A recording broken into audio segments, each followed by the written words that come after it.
In today's video, I'm going to teach you how to use databases on Replit.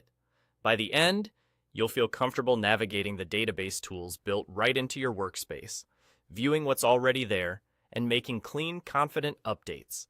Start by opening your app, then look toward the top of the interface for the Database tab. It's usually positioned alongside other tools you use during development. Click it to bring up the database panel.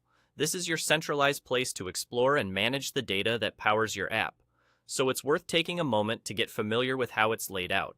Here, you'll see your available database types. Depending on your project, that might include a simple key value store, a table-based structure, or other formats supported in your environment. Think of this view as the high-level map of your data. Each database represents a distinct area of information your app relies on. If you're collaborating with a team, this overview is also helpful for quickly understanding what parts of the app read or write to each data source. Click on a database to open it and view its contents. You'll typically see a clear presentation of what's stored: rows, columns, keys, or collections, along with values and properties.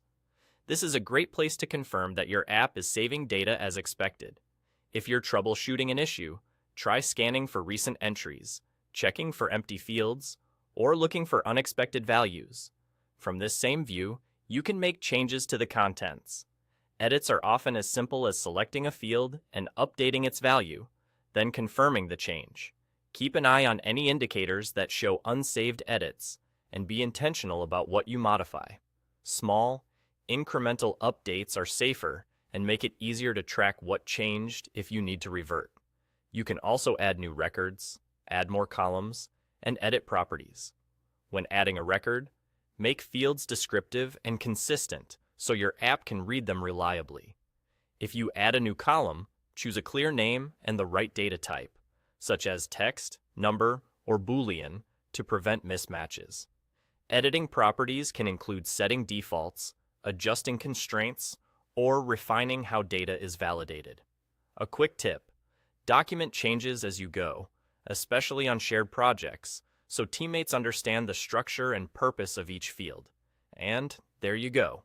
Open your app, head to the Database tab, review your database types, click into a database to see its contents, and confidently add or adjust records, columns, and properties. That's all you need to keep your Replit data organized and your app running smoothly.